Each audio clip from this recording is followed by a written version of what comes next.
I stood in the courthouse lobby, my lawyer's hand steady on my shoulder as Marcus, my husband of 8 years, was led past me in handcuffs. Our eyes met for just a second. His face was red, tear-streaked, desperate. He opened his mouth to speak, but I turned away. I didn't have words for him anymore. The woman I'd caught him with sat on a bench nearby, her designer handbag clutched in her lap, mascara running down her cheeks as a police officer took her statement. The marble floor echoed with footsteps and murmured conversations. I could smell the industrial cleaner they used in government buildings, mixed with someone's floral perfume. My mouth tasted like the bitter coffee I'd forced down that morning. Before the story begins, please leave us a comment telling us which state or city you are watching from. Don't forget to like and subscribe so this channel can grow and bring you more exciting stories. The judge had just ruled in my favor. Complete dissolution of assets, criminal charges filed, restraining order approved. Everything Marcus had built, everything he'd stolen, everything he'd planned. All of it crumbled in less than 40 minutes of testimony. But standing there, watching the man I'd loved become a stranger in an orange jumpsuit, I didn't feel victorious. I felt numb, hollow, like I'd survived a war but lost something vital in the trenches. How did I get here? How did a simple bottle of shampoo unravel an entire marriage, expose a criminal conspiracy, and reveal that the man sharing my bed had been systematically destroying me for over 2 years? Let me tell you how it started. 3 months earlier, I was still living in what I thought was a happy marriage. My name is Catherine Blake, and at 34 years old, I genuinely believed I had everything figured out. Marcus and I lived in a beautiful 3-bedroom colonial in Roswell, Georgia, just north of Atlanta. White shutters, a red front door I'd painted myself, flower boxes under every window that I filled with petunias every spring. We'd bought it 6 years ago, right after he made partner at Hendricks & Associates, a prestigious commercial real estate law firm downtown. I worked from home as a freelance graphic designer, which gave me the flexibility Marcus's demanding schedule required. I'd wake up at 6:30 every morning to make his breakfast, always scrambled eggs with chives, whole wheat toast, and fresh squeezed orange juice. The kitchen would smell like butter and coffee. Sunlight would stream through the east-facing windows, catching the dust motes floating in the air. The tile floor was always cold under my bare feet until the heating kicked in. Marcus would come downstairs at 7:15 exactly, already dressed in one of his tailored suits, usually navy or charcoal gray. He'd kiss the top of my head absently while checking his phone, eat standing at the counter, and leave by 7:30. The goodbye kiss was always the same, quick, dry, aimed somewhere near my cheek. I told myself this was normal. This was what marriage looked like after 8 years. The passion fades, the routine sets in, and you build a partnership based on comfort and stability instead of fireworks. I'd read enough articles in women's magazines to know that expecting constant romance was unrealistic. But there were small things, little oddities that I noticed but explained away. Marcus had started working late more frequently. 3, sometimes 4 nights a week. He wouldn't come home until after 10. The smell of his cologne would be stronger when he returned, like he'd reapplied it. His shirts would sometimes have creases in different places than where I'd ironed them that morning, as if they'd been removed and put back on hastily. His phone was always face down on surfaces now. Always. The coffee table, the nightstand, the bathroom counter. When it rang, he'd glance at the screen and often let it go to voicemail, even for numbers I knew were work colleagues. Sex had become mechanical, infrequent. Once every 2 weeks, maybe. Always late at night, always quick, always with him facing away from me afterward. The intimacy had evaporated like water on hot pavement, but I convinced myself this was temporary. He was stressed. The firm was expanding. Big clients, big deals, long hours. Once this quarter ended, once this merger closed, once this development project finished, then things would go back to normal. I was so good at lying to myself. The shampoo incident happened on a Tuesday morning in late July. The Georgia heat was already oppressive at 8 a.m., the kind of humidity that makes your clothes stick to your skin the moment you step outside. I was upstairs in our master bathroom, about to shower before starting my workday. I kept my hair products on the left side of the dual vanity. Marcus had the right side. We'd established this system years ago to avoid the petty arguments about bathroom space that apparently destroy marriages. I reached for my shampoo bottle, a purple container of sulfate-free moisturizing shampoo that cost $28 and lasted me nearly 3 months. Expensive, but my hair was thick and prone to frizz in the southern humidity. The bottle felt lighter than I expected. I opened it and peered inside. Nearly empty. Maybe a quarter-inch of product left at the bottom. I frowned. I just bought this bottle 3 weeks ago. There was no way I'd used it all already. I was meticulous about these things, 1 pump per wash 3 times a week. The math didn't work. Then I noticed Marcus's shampoo. His bottle, cheap, generic, $3 stuff from CVS that smelled like pine needles and made your scalp feel like it had been scrubbed with sandpaper. His bottle was completely full. Brand new, practically. A cold sensation trickled down my spine, like ice water following the curve of my vertebrae. I picked up his bottle. Twisted off the cap. Sniffed it. Pine needles. Definitely his cheap stuff. But then why was my expensive shampoo almost gone? Marcus didn't care about hair products. He'd use bar soap on his hair if I let him. There was no reason for him to touch my bottles. None, unless my brain tried several explanations. Maybe I'd miscounted. Maybe the bottle was defective, had a leak. Maybe I'd been using more product than I realized. But each excuse felt hollow, forced. My gut! That primal instinct we're taught to ignore, especially as women raised to be polite and accommodating, was screaming that something was wrong. I stood there in my bathrobe, holding 2 shampoo bottles, while the bathroom fan hummed overhead and morning light filtered through the frosted window. The granite countertop felt cool under my palms. I set the bottles down carefully, like they were evidence. What I didn't know was that this was just the surface, and underneath lay an entire secret world I'd been blind to. I decided to test something. It felt absurd, paranoid even, but I couldn't shake the feeling. I took a Sharpie from the vanity drawer and made a tiny black dot on the back of my shampoo bottle, just above the label where it wouldn't be immediately visible. Then I refilled it from my backup bottle in the linen closet, bringing it up to about 3/4 full. If someone was using my shampoo, I'd know. The rest of that day felt strange, off balance. I sat at my desk in the spare bedroom I'd converted into an office, working on a logo design for a boutique hotel in Savannah, but my mind kept drifting back to those bottles. I kept checking the time. Marcus wouldn't be home until late. He'd texted around noon saying he had a client dinner and not to wait up. The evening stretched out long and lonely. I made myself a salad for dinner, arugula, cherry tomatoes, goat cheese, balsamic vinegar, and ate it standing at the kitchen counter, scrolling through my phone without really seeing anything. The house was too quiet. The air conditioning hummed. The ice maker in the fridge dropped cubes with a muffled thud. Outside, I could hear the distant sound of kids playing in a neighbor's yard. Their laughter carried on the thick summer air. I went to bed at 10:30. Marcus still wasn't home.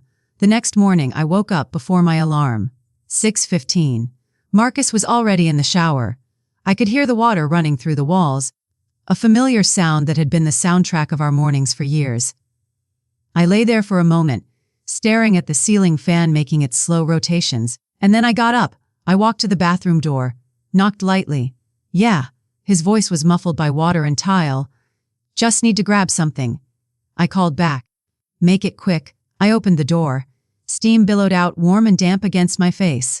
The mirror was completely fogged over. I could see Marcus's silhouette through the frosted glass of the shower door, distorted and abstract. The smell of soap and shampoo filled the air, pine needles and something else, something floral and expensive. My shampoo. I approached the vanity, trying to look casual, like I was just getting my face wash or something. Through the steam, I glanced at the bottles. My heart stopped. The shampoo bottle with the Sharpie dot was exactly where I'd left it. But the level was lower, noticeably lower.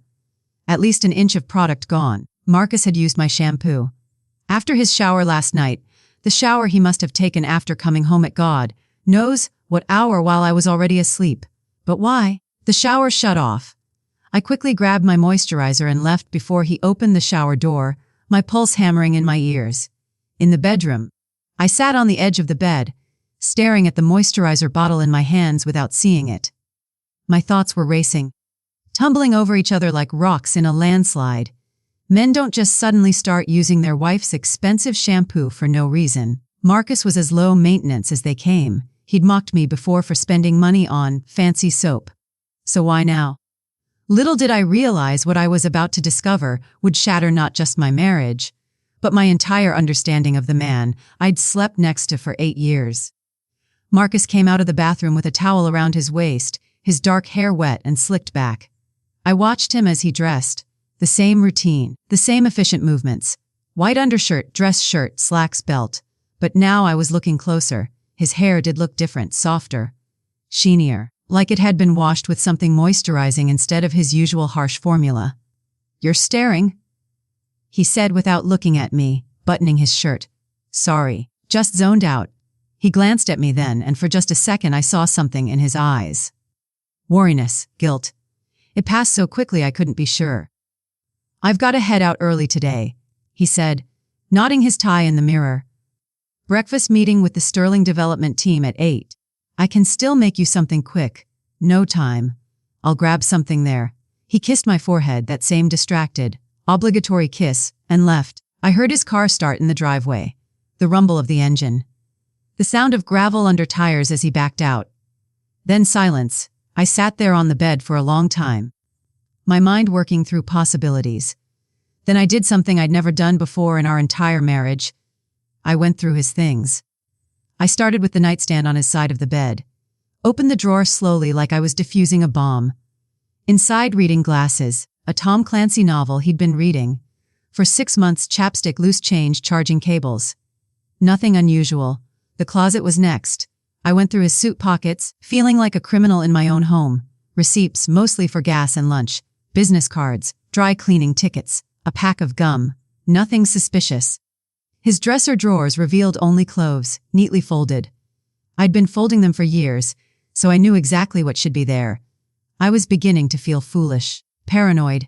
Maybe the shampoo thing was nothing. Maybe he'd just used it by accident. Maybe I was manufacturing a crisis out of nothing because I was bored or unhappy or looking for drama. But then I remembered his car. Marcus drove a black BMW 5 Series that he was obsessive about keeping clean. He took it to the detailer every 2 weeks like clockwork. I rarely rode in it anymore. We usually took my Honda CR-V if we went somewhere together, which was rare these days. I grabbed my phone and opened the app connected to our home security system.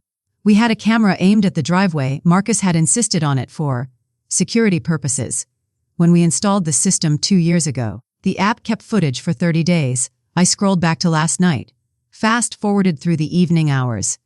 There at 11:47 p.m., Marcus's BMW pulled into the driveway. The camera quality was good enough that I could see him clearly in the driver's seat.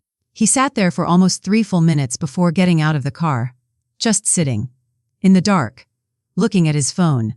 Then he got out, walked around to the passenger side, opened the door. My breath caught. He leaned in and retrieved something from the passenger seat. The angle made it hard to see exactly what, but it looked like he was picking up something. Multiple somethings. He held them in his arms like he was gathering scattered items. Then he walked to the garage, out of the camera's view. I heard the garage door open minutes later in the footage, then his footsteps in the house. I'd been asleep upstairs, completely oblivious. What had he been picking up from the passenger seat at midnight? The question gnawed at me all day.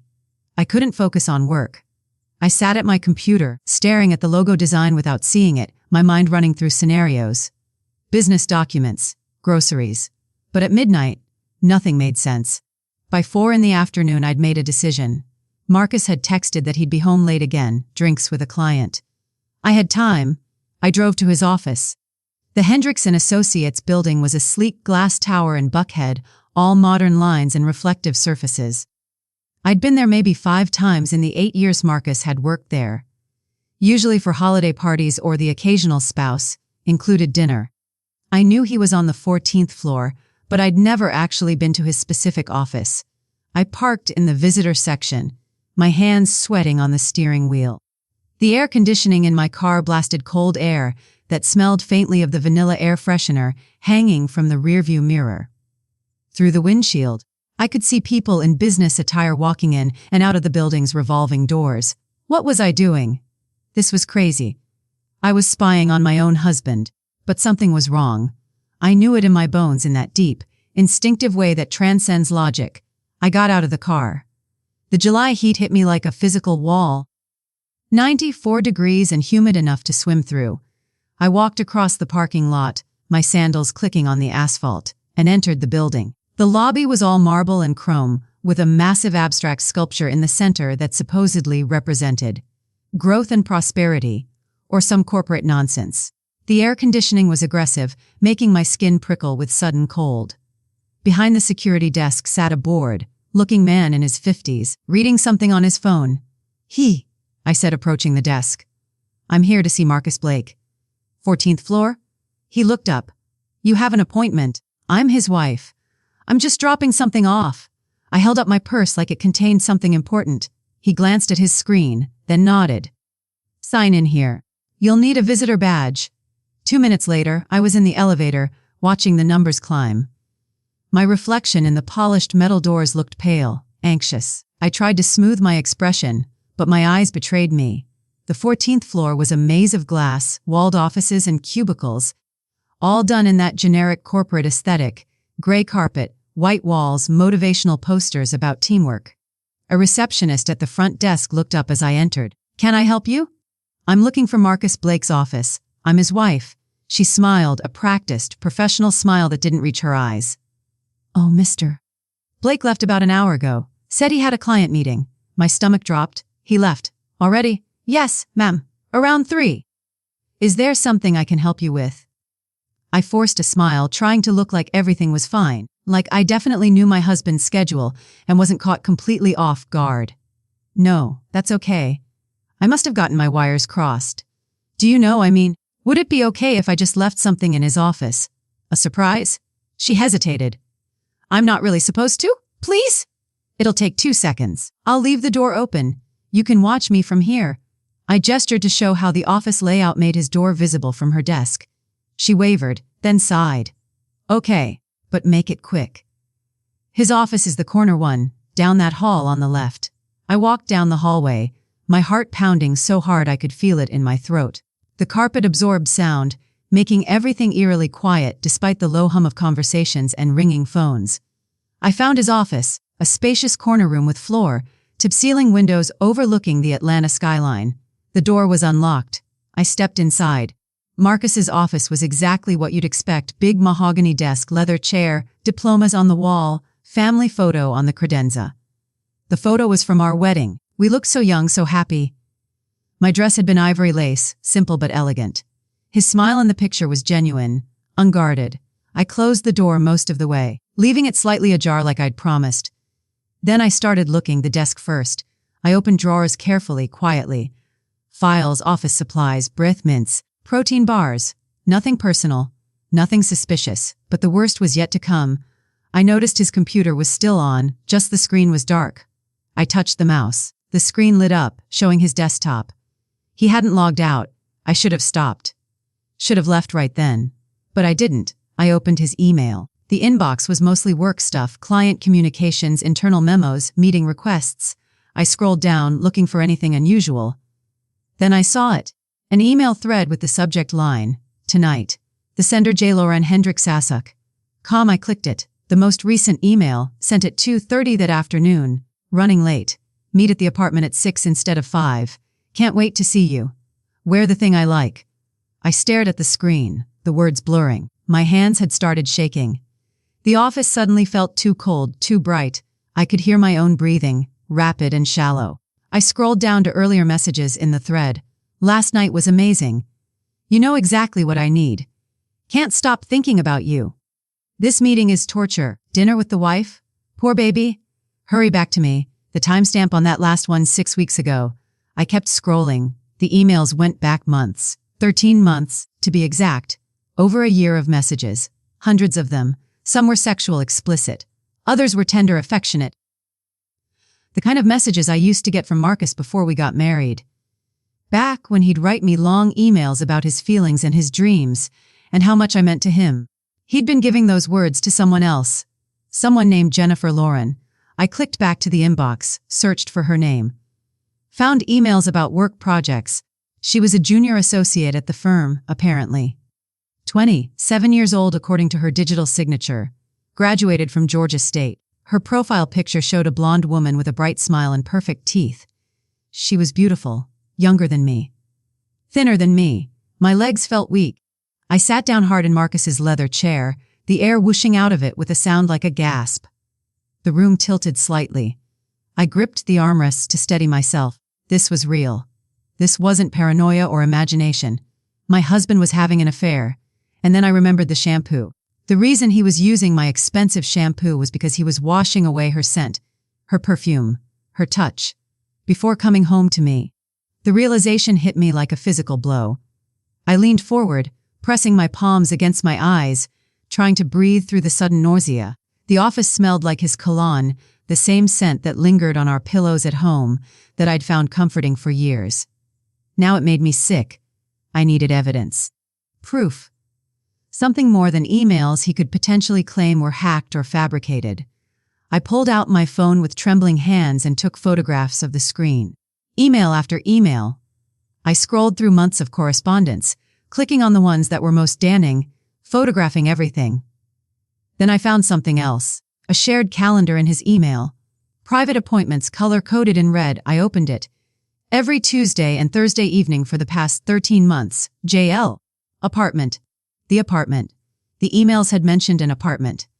I searched his email for the address, found it in a message from 11 months ago. Just signed the lease, our little hideaway, 2847 Peachtree Road, NE Unit 712. Here's the spare key code 8846. Can't wait to christen it properly. He'd rented an apartment, a whole apartment, for 13 months. For her, I did quick math in my head. Rent in that area was easily $2,000 a month, times 13 months. $26,000. Plus utilities, furniture, all the incidentals. Where had that money come from? I opened his bank account. He'd saved the password in his browser. Our joint checking account showed normal activity. But there was another account. A business account I didn't have access to. The statements showed monthly transfers out. $2,500, like clockwork, always on the first of the month. And other things. Charges at jewelry stores. High-end restaurants. A weekend trip to Charleston, the same weekend he'd told me he was at a legal conference in Birmingham. He'd been living a completely separate life. The scope of the betrayal was breathtaking. This wasn't a drunken mistake, a moment of weakness, a regrettable lapse in judgment. This was systematic, planned, maintained with meticulous care over more than a year. Every late night, every client dinner, every time he'd been too tired to make love to me. Every distracted kiss, every hollow, I love you, every moment of emotional distance. All of it had been a lie. He'd been saving himself for her. I sat in that office chair, in my husband's secret world, and felt my reality disintegrating. Everything I'd believed about my life, my marriage, my future, it was all built on sand, and the tide was coming in. What I didn't know was that the affair was just the beginning. The real betrayal was far darker than I imagined. I forced myself to keep looking. If I was going to confront him, I needed everything. All the evidence, all the truth. I found financial documents in a folder on his desktop labeled Project Summit. Innocuous enough to avoid suspicion, but when I opened it, I found spreadsheets detailing asset transfers. Properties in both our names that I didn't know existed. Investment accounts I'd never seen. Marcus had been moving money. Systematically. Strategically. I found a document titled Dissolution Plan. My blood turned to ice as I read it. It was a draft divorce filing, dated 3 weeks ago. In it, Marcus claimed that I had substance abuse issues, that I was mentally unstable, that I'd made threats, that I was financially irresponsible and had secretly accumulated debt. Every line was a fabrication, a calculated lie designed to paint me as an unfit partner so he could walk away with everything. There were notes in the margins, his handwriting. I recognized it. Need medical records to support instability claim. Document any erratic behavior. JL to testify about threatening phone calls. They were building a case against me. Together. They'd been planning to destroy my credibility, take everything I'd helped build over 8 years of marriage, and leave me with nothing. I thought I'd felt betrayed before. But this was something else entirely. This was predatory, evil. My hands weren't shaking anymore. They'd gone numb. I felt strangely calm, like I was watching myself from outside my body. This couldn't be happening. This couldn't be my life. I took photographs of everything. the divorce filing, the financial documents, the spreadsheets showing hidden assets, the notes about fabricating evidence against me. Then I saw an email that made my stomach drop even further. From Jennifer to Marcus, dated 2 days ago. Visited the new house today. It's perfect. Can't wait until she's finally gone and we can move in. The master bedroom has that view you talked about. Our bedroom. The new house? I searched his files. Found a purchase agreement for a property in Sandy Springs, a luxury home, 5 bedrooms, 4.5 baths, pool, 3-car garage. Purchase price. $975,000. Closing date 3 weeks from now. They'd already bought a house together, using money that was legally half mine. From a marriage I didn't even know was ending. The air in the office suddenly felt too thin. I couldn't breathe. I stood up too quickly and had to grab the desk to steady myself. Black spots danced in my vision. The Atlanta skyline beyond the windows tilted and swam. I stumbled to the small bathroom attached to Marcus's office. Made it to the toilet just in time to vomit up the lunch I'd barely eaten. My body heaved. Rejecting everything, the food, the knowledge, the lies, I knelt on the cold tile floor, my forehead resting against my arm on the toilet seat, shaking. When there was nothing left to bring up, I sat back against the bathroom wall. The tile was cool against my back. I could taste bile. My eyes burned, but I couldn't cry. The tears wouldn't come. I was beyond tears. I don't know how long I sat there. It could have been 5 minutes or 30. Time had become meaningless. Finally, I stood up, rinsed my mouth at the sink, looked at myself in the mirror. The woman looking back at me was a stranger. Pale, hollow-eyed, lost, but I wasn't lost. Not yet. I walked back to Marcus's desk, sent myself copies of the most damning emails, downloaded the financial documents to a flash drive I found in his drawer, took more photographs, gathered evidence methodically, mechanically, like I was preparing for a trial, because I was. I closed everything, shut down the screen, and left his office exactly as I'd found it. The receptionist looked up as I passed her desk. "All set?" she asked. "Yes, thank you." My voice sounded normal, steady. I was amazed at my own ability to pretend everything was fine. I walked to the elevator, rode down 14 floors in silence, crossed the lobby, returned my visitor badge, walked through the revolving doors into the brutal heat of the July afternoon. I got into my car, sat in the parking lot with the air conditioning running, staring at nothing. My phone buzzed. A text from Marcus. Running even later than I thought. "Don't wait up. Love you. Love you." The casual lie. The effortless deception. I started laughing. I couldn't help it. The laughter came in great, gasping waves that might have been sobs if they'd had tears attached. I laughed until my sides hurt, until I couldn't breathe, until the absurdity of it all, the shampoo, the apartment, the fake love, became so overwhelming that laughter was the only response my body could produce. Then, finally, the tears came. I cried in that parking lot for almost an hour. Cried for the marriage I'd thought I had. Cried for the future I'd imagined. Cried for the 8 years I'd given to a man who'd been planning to destroy me. Cried for my own blindness, my willingness to explain away the warning signs, my desperate need to believe in a happy ending. When I was done, I was empty. Hollowed out, but somehow clearer. I drove home. Our beautiful house with the red door and the petunias in the flower boxes. I parked in the driveway and sat there, looking at it. This house that I'd thought was mine. That I'd painted and decorated and filled with care. This house that Marcus was about to take from me, along with everything else. Inside, everything looked normal. The furniture I'd chosen. The photos on the walls. The kitchen where I'd made breakfast every morning for a man who was systematically planning my destruction. I walked upstairs to the bathroom.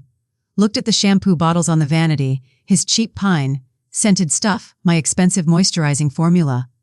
Such a small thing. Such a stupid, insignificant detail that had unraveled everything. I picked up his bottle. Walked to the bedroom. Poured the entire contents onto his pillow. The smell of pine needles filled the room, sharp and chemical. It was petty. Childish. Meaningless in the grand scheme of what I'd discovered. But it made me feel a little bit better. Then I took my expensive shampoo bottle, the one he'd been using to wash away his girlfriend's scent, before lying next to me, and threw it in the trash. I wasn't washing anything away anymore. I was going to face this head on. I just had no idea how much worse it was about to get. That night, Marcus came home at 11:30. I was in bed, pretending to sleep. I heard him come upstairs, heard the bathroom door close, heard the shower turn on, washing away her scent, just like he'd done dozens of times before. When he climbed into bed beside me, the mattress dipping under his weight, I kept my breathing steady and even. He lay down, sighed, and within minutes was snoring softly. I lay there in the darkness, eyes wide open, listening to the man who was planning to destroy me sleep peacefully. The next morning, I did something I'd never done before. I called in sick to my freelance clients, canceled all my projects for the day, and followed Marcus to work. I stayed several cars back, trying to remember everything I'd ever seen in spy movies. He drove his usual route, down Roswell Road into Buckhead, parking in his usual spot at the office building. I waited in a coffee shop across the street, sitting at a window table with a lad I didn't drink, watching the entrance. At noon, he emerged, got in his car, drove. I followed. He didn't go to lunch. He drove to a residential area in Brookhaven, tree-lined streets with upscale apartments and trendy restaurants. He parked in front of a modern building with a brick facade and glass balconies, 2847 Peachtree Road NE. The apartment. I parked down the street, my heart hammering. Watched as Marcus got out of his car, looked around quickly, and entered the building. 15 minutes later, a silver Lexus pulled up. A blonde woman got out. Jennifer Lauren. I recognized her from her profile picture. She was wearing a sundress, wedge heels, oversized sunglasses. She looked excited, happy. She practically skipped to the building entrance. I sat in my car, gripping the steering wheel so hard my knuckles went white. The leather wheel was slick with sweat under my palms. The air conditioning was on full blast, but I felt like I was burning up from the inside. They were up there right now, together. In the middle of a workday, in an apartment he was paying for with our money, having their affair while I sat outside like a pathetic detective in a bad movie. I waited. An hour and a half later, Jennifer emerged first. Her hair was mussed, her dress wrinkled. She was smiling, looking at her phone as she walked to her car. Drove away. 10 minutes after that, Marcus came out, straightened his tie, got in his car and drove back toward his office. This was his routine. This was what lunch with clients really meant. I followed him back to the office, watched him park and go inside. Then I drove home in a daze. I couldn't confront him yet. Not until I had a plan. Not until I knew exactly what I was dealing with and how to protect myself. Because if Marcus and Jennifer had been planning my destruction this thoroughly, I needed to be smarter, more strategic. I needed help. That afternoon, I called my mother. She lived in Athens, Georgia, about an hour and a half away. We talked maybe once a week, kept our relationship cordial but not particularly close. But I needed her now. Catherine, is everything okay? You never call in the middle of the day. Her voice made something inside me crack. I'd been holding it together so carefully, but hearing my mother's concern broke through my defenses. Mom, I need to tell you something. Can you come to Atlanta? Can you come today? What's wrong? Are you hurt? Is it Marcus? Just please come. I can't explain over the phone. She arrived 3 hours later. I met her at the door and collapsed into her arms, finally letting myself fall apart. She held me in the entryway of my beautiful house with the red door, stroking my hair while I sobbed like a child. Baby, what happened? Tell me. I told her everything, the shampoo, the emails, the apartment, the affair, the divorce plan, the fabricated accusations, the house they'd bought together. All of it tumbled out in a disjointed, tear-soaked confession. My mother's face went through several transformations: shock, anger, disbelief, fury. When I finished, she was shaking with rage. That son of a bitch, she said, her voice low and dangerous. That manipulative, evil son of a bitch. I don't know what to do, Mom. He's a lawyer. He's been planning this for months. He's gonna take everything and make me look crazy, and I don't know how to fight him. She gripped my shoulders, looked me straight in the eye. Listen to me, Catherine. You're not crazy. You're not unstable. And you're not going to let him destroy you. Do you understand me? I nodded, unable to speak. First thing tomorrow morning, you're going to call the best divorce attorney in Atlanta. Not a friend of Marcus's, not someone from his firm, but someone who specializes in taking down men exactly like him. We're going to protect you. We're going to protect your assets. And we're going to make sure he doesn't get away with this. I don't even know who to call. I do. She pulled out her phone. My friend Diane went through something similar 5 years ago. Her husband was an attorney too, tried to hide assets and paint her as unstable. She hired a woman named Patricia Carmichael. Patricia destroyed him in court. Let me get her number. That night, with my mother sleeping in the guest room and Marcus still, working late, I lay in bed and stared at the ceiling. I felt like I was standing on the edge of a cliff, about to jump into water I couldn't see the bottom of, but I wasn't going to let Marcus push me off that cliff. I was going to jump on my own terms. The next morning, I called Patricia Carmichael's office. Her secretary tried to put me off. Miss Carmichael's schedule was very busy. She was in high demand. The earliest consultation was 3 weeks away. Tell her, I said, my voice steady, that my husband is Marcus Blake from Hendricks and Associates, that he's been systematically planning to take everything from me by fabricating evidence of mental instability, and that I have proof of all of it. Tell her I have emails, financial records, and documentation of his affair and his hidden assets. Tell her I need to see her today. The secretary put me on hold. 30 seconds later, Ms. Carmichael can see you at 2 o'clock this afternoon. Patricia Carmichael's office was in a high-rise in Midtown, all glass and steel with a view of the Atlanta skyline. Her reception area was decorated in soothing grays and blues, with abstract art on the walls and fresh flowers on the desk. Classical music played softly from hidden speakers. I was 10 minutes early. I sat in one of the plush chairs, my purse clutched in my lap, the flash drive with all the evidence burning a hole through the leather. At exactly 2 o'clock, a woman emerged from the inner office. She was in her 50s, I guessed, with short silver hair and sharp eyes behind rimless glasses. She wore a navy suit that probably cost more than my car payment and exuded an air of absolute competence. Catherine Blake. I stood. Yes, Patricia Carmichael, come with me.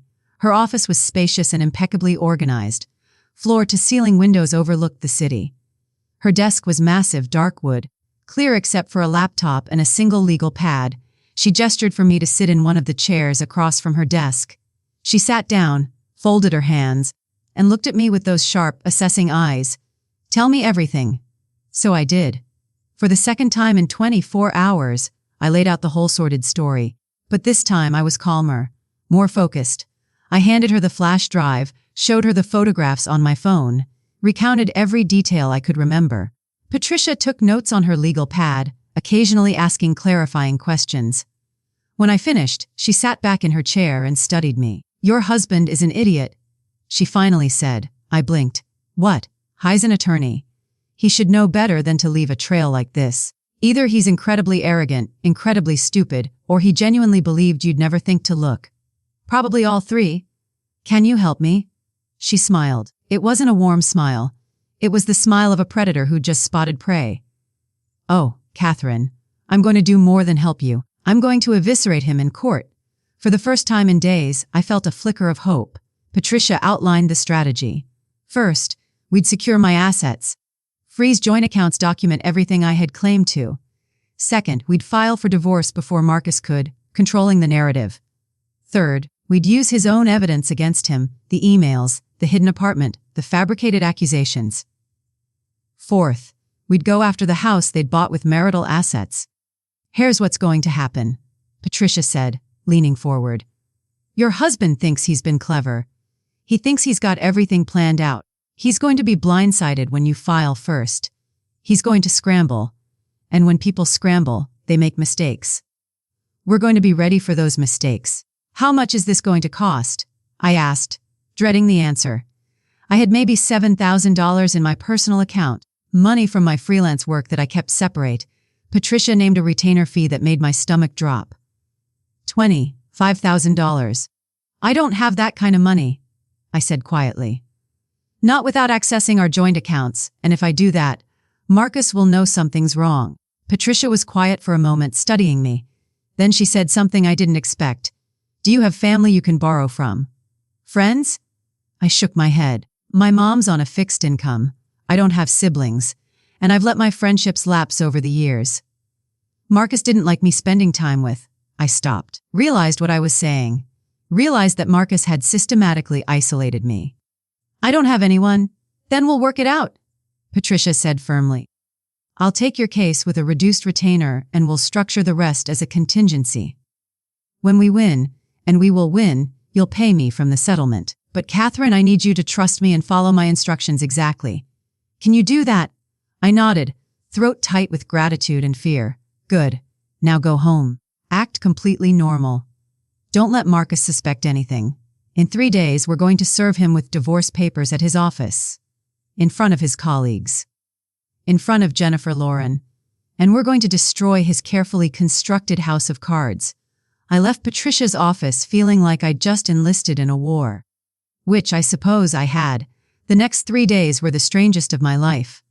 I went through the motions of being a wife, made breakfast, did laundry, smiled when Marcus came home. He had no idea, no clue that I knew everything, that I'd seen through all his lies, that his destruction was being carefully planned while he ate the scrambled eggs I'd made him. On Wednesday night, he came home at a reasonable hour for once, 8:30. He seemed almost cheerful, which made my skin crawl. "Hey, babe," he said, kissing my cheek. "What's for dinner?" I ordered Chinese. "It's on the counter." We ate at the kitchen table, something we rarely did anymore. Marcus talked about his day, completely relaxed, completely at ease. He had no idea he was sitting across from someone who knew every detail of his betrayal. I was thinking. He said between bites of Kung Pao chicken, maybe we should take a vacation, get away for a weekend. We haven't done that in forever. I stared at him. The audacity was breathtaking. He was planning to divorce me, had already bought a house with another woman, and now he was suggesting a vacation. "That would be nice," I said evenly. "Where were you thinking?" "Maybe Charleston. There's a great boutique hotel there I've heard about." The same hotel he'd stayed at with Jennifer. I'd seen the charges on the credit card statement. "Sure. Let me check my schedule." "Great." He smiled at me. That same handsome smile I'd fallen in love with 9 years ago. "It'll be good for us. We need some quality time together." Quality time. While he was sleeping with another woman and planning my destruction. I excused myself and went to the bathroom, before I said something I couldn't take back. Thursday morning, the day Patricia was going to serve the papers, I woke up with my heart racing. Marcus left for work at his usual time. I watched him drive away, knowing his day was about to go very, very badly. At 10:30, my phone rang. "Patricia, it's done," she said. He was served at 9:45 in the lobby of his office building. Multiple witnesses. He's been informed that he needs to vacate the marital home by end of business today, and that all joint accounts have been frozen pending the divorce proceedings. How did he react? According to the process server, he went pale, tried to call you repeatedly, then rushed back upstairs. I'd expect him to call me soon. "And Catherine, you can't go home today. Do you have somewhere safe to stay?" "My mom's place." "Good, go there now. Don't tell Marcus where you are. Forward any calls or texts from him to me. Do not engage with him directly under any circumstances." This is critical. I'd already packed a bag the night before. I grabbed it, took one last look at the house I'd thought was my home and left. My phone started ringing before I'd even reached the highway. "Marcus." I forwarded the call to Patricia like she'd instructed. He called 6 more times in the span of 20 minutes. Then the text started. "Catherine, what the fissike? Call me immediately. Where are you? This is insane, you can't do this. We need to talk RGHT Nubbo. I'm coming home. Where are you? Your stuff is gone. Cal me." I forwarded every single one to Patricia and kept driving. At my mother's house in Athens, I finally let myself breathe. Mom made tea, sat me down at her kitchen table, the same table I'd eaten breakfast at as a child, and held my hand. "You did the right thing, baby." Then why do I feel so awful? Because you loved him. Because you thought you had a future with him. Because grieving isn't about whether you made the right choice. It's about mourning what you thought you had. That night, lying in my childhood bedroom, I let myself cry again. But these tears felt different. Not just grief, but release. Like I was shedding not just Marcus, but years of making myself smaller, quieter, more convenient. Patricia called the next morning with an update. Marcus lawyered up immediately. Hired Jonathan Webb from Sterling & Associates, expensive, aggressive, and thoroughly unpleasant. They're going to fight this hard. Webb already filed a motion to contest the account freeze, claiming you're hiding assets. But I'm not. I know. We have all the documentation showing you had no knowledge of the hidden accounts or the apartment. That's their strategy, project his crimes onto you. It won't work, but it's going to get ugly. How ugly? Patricia paused. Catherine, they're going to try to prove you're mentally unstable. They're going to dig into your past, talk to your old employers, interview people you went to college with. They're going to try to find anything they can use to paint you as unreliable or unstable. Are there any skeletons in your closet I need to know about? I thought about it. No. I've never been arrested, never had any psychiatric treatment, never had a substance abuse problem. I've been boring, stable, normal. Good. Normal is exactly what we need. Meanwhile, I've subpoenaed the apartment records, credit card statements, and Jennifer Lauren's phone records. I've also deposed 3 of Marcus's colleagues who were in the lobby when he was served. Their statements are illuminating. Illuminating how? Apparently Marcus had a very public meltdown. Yelling, throwing papers, creating quite a scene. Not the behavior of someone who's innocent and calm. It's all documented. Over the next 2 weeks, the divorce proceedings became increasingly vicious. Marcus's attorney tried every trick, claimed I'd had affairs, claimed I'd stolen money from joint accounts, claimed I'd threatened Marcus. Each accusation was more outrageous than the last, but Patricia was ready for all of it.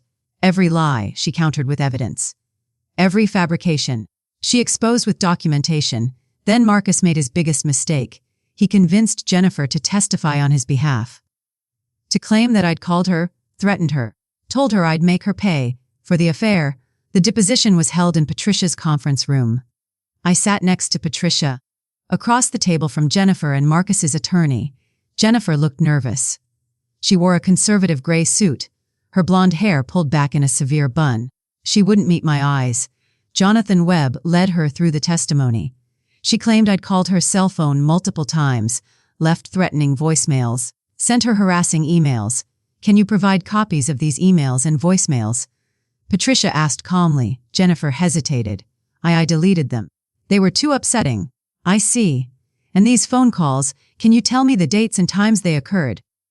I don't remember exactly, multiple times over several months. But you don't have any records? No. Patricia pulled out a folder. That's interesting. Because I have Ms. Blake's complete phone records for the past 2 years. Every call, every text, every data usage. And there isn't a single instance of contact with your number. Not one call, not one text.